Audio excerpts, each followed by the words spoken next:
says, I enjoy studying God's word and taking seriously which version of the Bible I use in my study. Why does Crossroads use the ESV version of the Bible in its services and studies, and what are other versions not providing for us in our study and in our worship? Now, I get this question a lot, and it's actually one of my most favorite questions to answer. That when it comes to Bible translations, and just so you know, every Bible that we read is a translation. Every Bible that we read is a translation.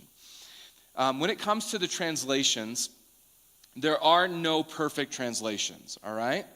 I know some of you grew up with the mantra that if the King James Version was good enough for the Apostle Paul, it's good enough for me, right? But there are no perfect versions of the Bible. When we talk about translations, there's basically three categories of translations, all right? The first is what we call a word-for-word translation. The second category is what we call a thought-for-thought translation. And the third category is what we call paraphrase.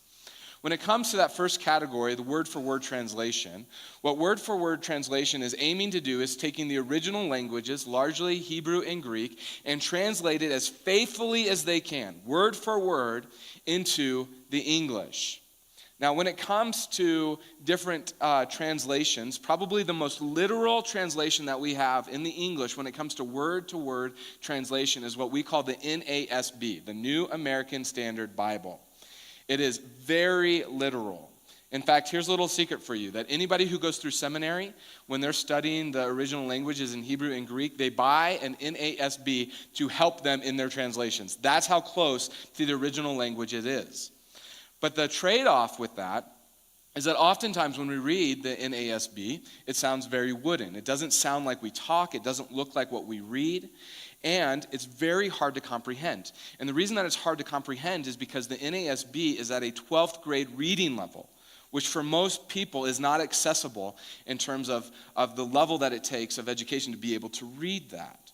And so, another word-for-word translation is the ESV, the English Standard Version. And it is good in terms of its word-for-word translation, and it's more accessible for people because it's written at a 10th grade reading level, which for most people who've gone through our education system can comprehend and understand 10th grade reading level. So that's word-for-word. The second category is thought-for-thought.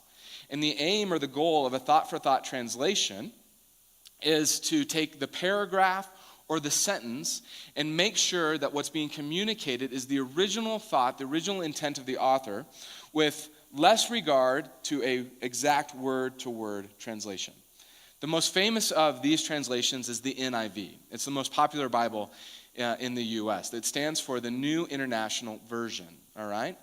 And it is easy to understand that most sentence, thought-for-thought translations are written at like a 7th or 8th grade reading level, and so it's very accessible to people. It's very easy to understand for people when reading these. But what is lost in thought-for-thought translation is precision. That it's not word for word, it's thought for thought. And so at times there's precisions that's lost in terms of the translation from the original languages into English. The third category is that of the paraphrase. And the aim of the paraphrase is to take the original language and bring it to a place into very simple and easy to understand English without regard to word for word or even thought for thought translation. That there is a lot of poetic license when it comes to paraphrasing translations. They're beautiful. They oftentimes would not even be considered really translations, but more interpretations. They read like devotions. There's a place for them in our faith when it comes to paraphrasing, but what is lost in them is both accuracy and precision. That's what's lost. Now, popular Bibles that are paraphrased are things like the Message or the New Living Translation. Those are both paraphrased translations. Now, to answer the question, at Crossroads, we believe that word-for-word translations are essential for the study of God's Word. That it's best to study God's Word with a word-for-word translation. And the ESV is a great word-for-word translation that is both great and accessible because it's written at a 10th grade reading level for people. And, I'll add this on top of that, in the last 30 years or so, there is a scholarship. This goes beyond 30 years, but there's a scholarship when it comes to translating the Bible that's called textual criticism.